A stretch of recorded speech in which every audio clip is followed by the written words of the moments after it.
Today, we're diving into the story of one of the most powerful and, honestly, controversial figures in Southeast Asian history. He's celebrated as a national hero, a unifier whose ambition forged an empire. But that same ambition also planted the seeds for a bitter resentment that's lasted for centuries. This is the story of Gajah Mada. So, when you picture this legendary empire builder, what do you even see? You'd think for someone so important to a nation's identity, we'd have a pretty clear picture. But that's where this story gets weird, right from the get-go. There are no statues from his time, no definitive portraits. In fact, the face we think we know, well, it might not be his at all. Okay, so check this out. The face you see everywhere in Indonesia, the one in textbooks and on statues, is this strong, chiseled, determined-looking guy. But where did it come from? It came from this, a piece of a 14th century terracotta piggy bank. I'm not kidding. The official face of a national hero was pretty much invented based on this little artifact. And this mystery, this whole debate over a hero's face, is the perfect place for us to start. The story behind this is pretty wild. Back in the 1940s, as Indonesia was really starting to build its modern identity, a historian named Muhammad Yamin found this piggy bank fragment. And he just decided that its stocky, curly-haired face had to be Gajah Mada. So he commissioned the portrait we all know today. But a lot of modern historians are, let's just say, skeptical. They argue that putting such a powerful leader's face on a common piggy bank would have been a huge insult back then. So, while his face might be a mystery, his actions are anything but. Let's trace his journey from a relative unknown to the most powerful man in the entire empire. Gajah Mada got his start right here, as the commander of the Bayangkara. Now, this wasn't just any security team. These guys were the elite of the elite, basically the secret service of their day. They were the sworn protectors of the king himself. This job put him right at the center of power and all the court intrigue that came with it. His rise to the top was incredibly fast and, honestly, a little shady. In 1321, he proves he's the man by saving the king during a pretty serious rebellion. But then, just 7 years later, that same king is assassinated. And some theories actually point the finger at Gajah Mada. Whether he was a loyal bodyguard or a ruthless political operator, or maybe both, his career just exploded. After putting down a few more rebellions, he was named Mahapatih, prime minister, in 1334. Now, as prime minister, Gajah Mada wasn't just going to sit back and manage the empire. Oh no. He had a vision that would completely define his legacy and redraw the entire map of the region. So imagine this. He gets the top job, stands up in front of the entire court, and makes this public oath. A promise so big, so ambitious, that even his own allies thought he was crazy.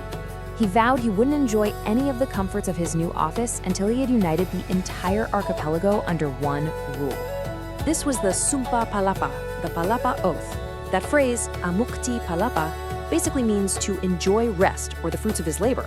So he was publicly promising to give up all personal pleasure until he brought the whole Nusantara archipelago under Majapahit's control. It was this huge all-or-nothing declaration. And he was dead serious. For the next 2 decades, Gajah Mada's campaigns were just unstoppable. He conquered major territories like Bali and Lombok. He totally crushed what was left of the once mighty Sriwijaya kingdom. He even took on and conquered the very first Islamic sultanate in the region. One by one, he was ticking names off his list. But this single-minded ambition, this obsession with unity at any cost, would lead to his downfall. It all comes to a head in one of the most tragic and infamous events in Javanese history. Here's how it all went so wrong.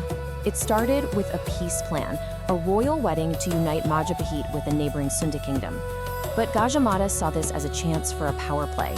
He demanded that the princess be delivered not as a bride, but as a tribute, a public sign that Sunda was submitting to Majapahit.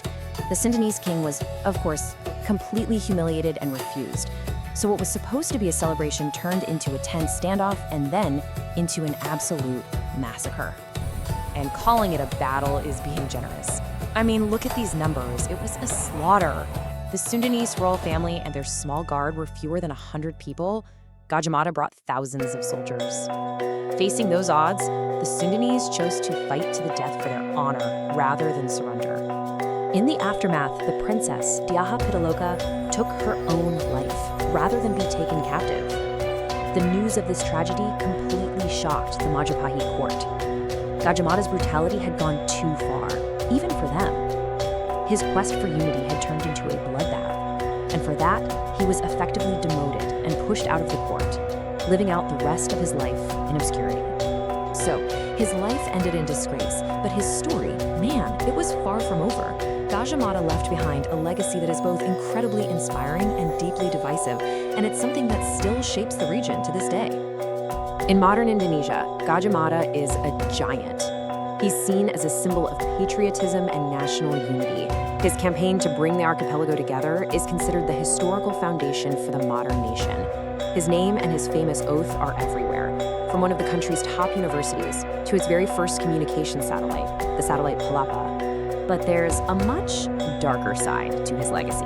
That massacre at Bubat was never forgotten. In fact, that single brutal act is often blamed for creating a deep-seated hostility between the Sundanese people of West Java and the Javanese, a bitterness that has simmered for centuries. And this is the contradiction at the very heart of his story. He inspired a nation, but he also created this lasting wound. While his name is celebrated all over the country, you're not going to find a Gajah Mada street in Bandung, the heart of Sundanese culture. The tragedy even led to a cultural taboo, a kind of myth that said marriages between Sundanese and Javanese people were cursed and would only end in misery. So we're left with this really tough question. Gajah Mada was a unifier and a butcher, a nation builder and the source of a deep cultural divide.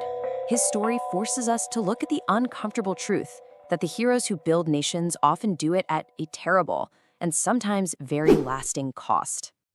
History is not just the past, it breathes within us. If this inspires you, please like and subscribe.